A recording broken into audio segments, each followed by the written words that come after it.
You know, it's very important that you understand that in Psalms, I love the Psalms because I quote it all the time.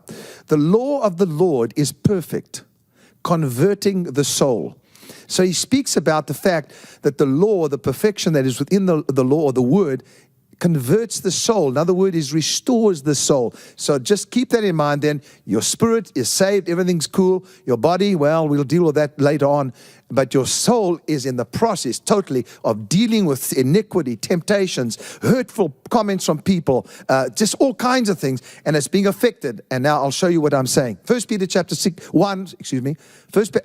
1 verse 6 to 12. In this you greatly rejoice, though now for a while, if need be, you have been grieved by various trials, that the trying of your faith, being much more precious than gold that perishes, though it be tested by fire, may be found to praise, honor, and glory at the revelation of Jesus Christ, whom having not seen you love. Though now you do not see him, yet believing you rejoice with joy unspeakable and full of glory, receiving the end of your faith. Now listen to this. The end of your faith, the salvation of your souls. Of this salvation the prophets have inquired and searched carefully, who prophesied of the grace that would come to you. Okay, let's move on to the next scripture. I don't want to get into that now because I know I'll go on another road with that one. Jesus Christ, whom we follow, whom we serve, said these words in Luke chapter 21, verse 19.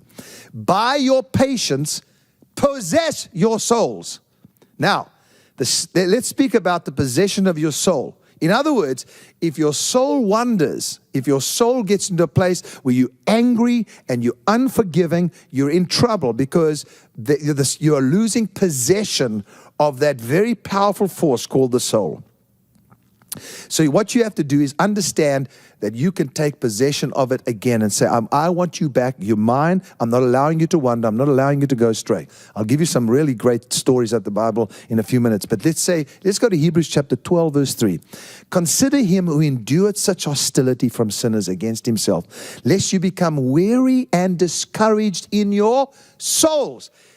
So you'll notice that he's saying, in this example, the writer of Hebrews is saying, consider who endured such hostility, Jesus Christ, from sinners against himself, lest you become weary and discouraged in your souls.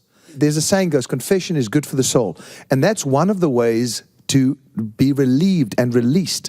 Even if you are upset about something, you need to talk to somebody. And if it's somebody that you love, like your wife or a friend, you tell them about that. Okay, so let's understand now that you can be weary and discouraged in your souls. Hebrews chapter 13, verse 17. Obey those who rule over you. Now talking about spiritual leaders. Obey them and be submissive. And I can go into a whole teaching about that because there's a control issue there that is taken out of context when it comes to submit.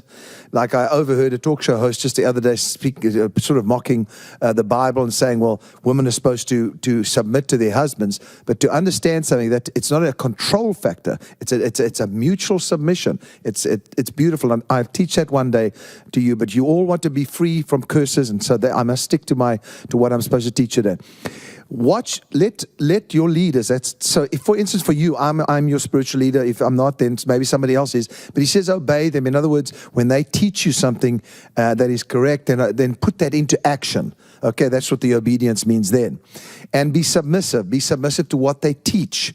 Not to them as people, because that's where the cult thing comes in. For they watch out for your souls. So keep in mind that they are watching for your soul, because your soul can make or break you. As those who must give account, these leaders, let them do so with joy and not with grief, for that would be unprofitable for you. In other words, if you grieve the leader and seeing that you're not putting into practice what he's teaching. 1 Peter chapter 1, verse 22. Since you have purified your souls. Hello? Hold on.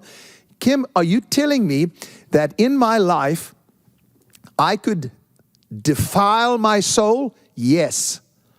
Now, let me explain that to you so you understand. You go to work. I'll give an easier one. You go to work. You're in the car. You're on in California, the 405. I just got to say that, and there's a sick feeling that comes in my soul. Because when you get on the 405, at one point or another, you're going to be at standstill. It doesn't matter what time of the year or what day it is. You're going to be at standstill. Okay. So You get on your way to work, somebody does something wrong, they push in front of you, almost hit your car over. What happens to you? Okay, now your soul is in disarray. Okay, you have, what's happened? Defiled your soul. Why? Well, because I got extremely angry. Did you? Okay, what else happened? Well, I started cursing. Oh dear. And then I wanted to bash into his car too. Now, I'm not talking about me. I'm giving you an example. Okay, so now you've gone way beyond where you are allowed to have a little bit of anger from the sunset down and all that stuff. Now you've gone way beyond that. You've got into a place where you are sinning. Okay, my sins are forgiven. I know your sins are forgiven. But your soul is being defiled. That's why when I teach on the defilement by divination, that's one way that your soul can be defiled. 1 Peter 1:22 says, since you have purified your soul. How?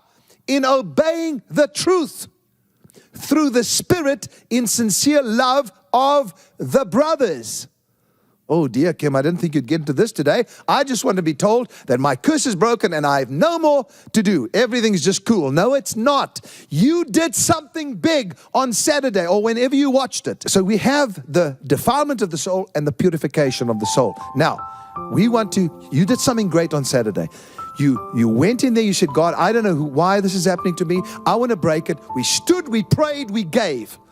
Now, we have to see the results in our families and so on. But if there is something the enemy can do to get you into a place where your soul is affected, your seeing will be affected, your hearing will be affected. And what happens, he says, is you must purify your soul. How? In obeying the truth through the Spirit. Now, whatever the truth is concerning your specific sin, whatever it was that caused the defilement of your soul. Let's get back to the 405. Let's get back to that car. Let's get back to road rage. Suddenly takes over. Now you want to kill, and you're a follower of Jesus Christ. Okay, it's okay. Listen, stick with me. I'm going to bring you to a point. So now, what is the truth that will purify your soul? The truth is, first of all, you'll go to the scriptures, you'll find out that he says, do not let the sun go down upon your wrath. In other words, you've let this thing go too far. And now you cannot carry it because, just as Doobie said, don't let the sun go down on the wrath. Meaning what? Don't take it into the night. Don't take it into your sleep. Don't take it to the early hours of the morning. Don't take that. Get rid of it. The truth will set you free. The knowledge of the truth, which is to come to God and confess and say, I've done wrong. I want you to help me. And then in sincere love of the brothers, the brethren, love one another fervently with pure heart. Okay, so the whole deal here is that your soul can be purified by obedience. I'm going to stick to this now because it's what I teach about everything in life. If you want to be able to give truth to others, you have to feed yourself on truth. You can't feed yourself on deception and expect truth to come out. I was reading Psalm 15 this morning, and I can quote it to you, and I don't want to bore you, but I'm sure you're not bored of the scriptures. But it says, who shall dwell in your sanctuary? Who shall live on your holy mountain? Now listen to this. And he says, he who lives a blameless life, it's almost impossible. David says, I will be careful to live a blameless life. He who lives a blameless life, who speaks the truth from his heart. Okay, listen to this. He goes on and does what is right. Okay, then he says, the one who will live in the mount of God, which is very important because that's dwelling in his presence. That's what David was actually trying to say. Because the presence of God, if you have the presence of God in your life, and I want to teach you how to constantly be aware of the presence of God, your enemies melt as wax before the fire. I really hope you enjoyed that teaching as much as I did. And I really hope that it spoke to you and ministered to you as much as it did to me. And I just want all of you to know how important you are to us here at the House of Destiny. You're a part of carrying the vision and the legacy of my father, and that is the passion of my heart, is to do that. And my dad labored for 40 years, and he was doing what God instructed him to do. And this is God's work. So I I really encourage you to be a part of not only being a member of the House of Destiny, but also supporting us as we carry the vision. And if you feel that God's telling you to give an offering, you know it's going to go to the right place, you know how to do it. It's very easy. When you do that, you are helping us to build on the foundation that my father laid. He did that at God's instruction, and he was obedient to God. And I'm so passionate about that. And I know you are too. And so you don't know how much you mean to us and your support. And we also have so many missions that you can give towards. All of that is helping to build a house. It's helping to build a house on the foundation my father laid. And so I just want you to all know how much you mean to us, and to thank you, and to remember that every Saturday and Wednesday we're still here. And we're building the house, and we're continuing what my father began, and we're carrying the vision.